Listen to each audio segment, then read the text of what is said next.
Okay, so last week we had lots of cons going on, and some of them were Sakura-Con, which we went to.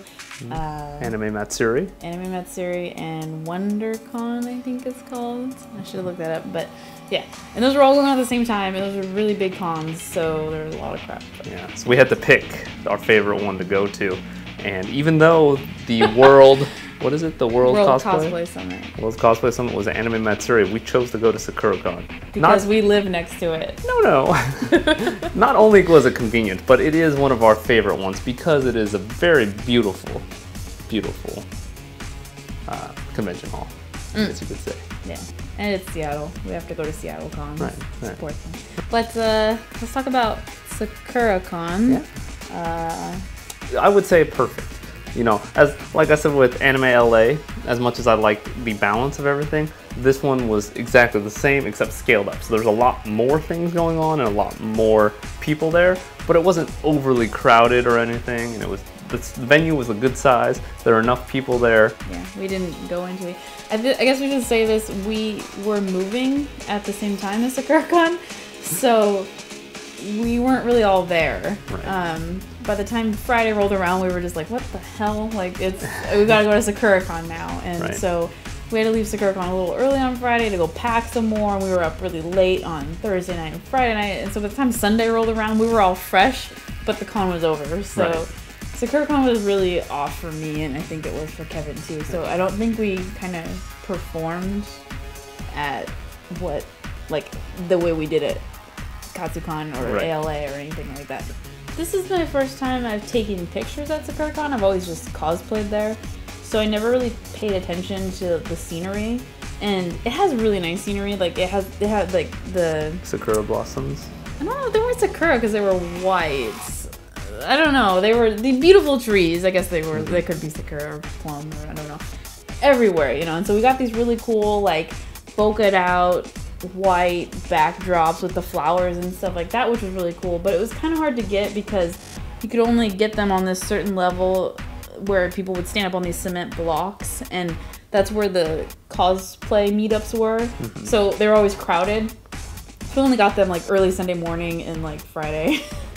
But otherwise it's just the whole outside center is just cement. There's like these cement walls that are kind of like they have like lines on them and stuff, and that's pretty much all it was. And then the grass area is all muddy because they were having like a leaking problem. Yeah, that was a little bit bad. So it just, I guess that's what I kind of didn't like about the venue. I mean, the convention hall is beautiful. Like they have these huge windows, but it's all crowded, you know.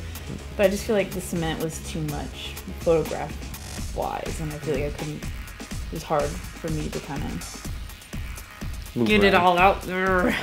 I mean, I guess the only thing that I will have to say is, or say slightly negatively, not even that bad, was the Glomp Circle.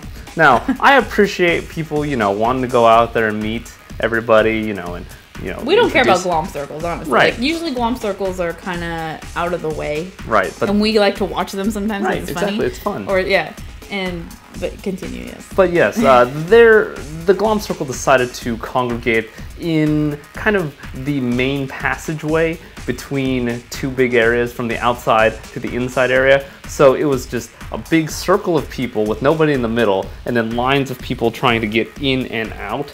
So it was kind of in the way, and you know, it's whatever's, but you know, it was just a slight pain in my neck to move around and kind of get around people. I got some swag at this con. I didn't buy anything at Katsucon, which made me sad. But I bought these really cute hair clip things, and I walked by them like 50 times, and my friend had some in her hair, and she finally directed me to them. I thought they were just like little mini plushies, but they have little clips in them, and got a little Rilakuma. Oh. He's also got a pin in his. He also has pins, so you can wear them on your shirt, but I like the hair. And then Kevin surprised me and got me a mini octopus! We see these at every con. I think they're just generically made or something, I don't know. No, they're handmade actually. The guy said that each one is made by them. Oh, well, they're at a lot of freaking cons because I see this cute storm at everyone. But I've always wanted one, and Kevin pretended to go find a cosplayer to photograph, but instead he went to the exhibition hall and got me this. I named it really boring. His name's Taco, like Tako, which means octopus. Couldn't think of a better name for him. I waste all my names on live animals, so I couldn't get my creative bits going for this, but okay, so that's kind of our mini con report. We honestly didn't do much at Sakura-Con, so we don't have much to talk about. But also, at the end, we'll be showing you pictures from day 1 and day 2, because I haven't gotten to day 3 yet, but we met a lot of fun cosplayers. Everyone's super nice. And yeah. So we'll see you next week, and then our next coverage will be Fanime, which we're really excited about, and we just got all of our tickets like this past week. Yep. So we are officially going. So bye.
Send that break beat. My break is fast.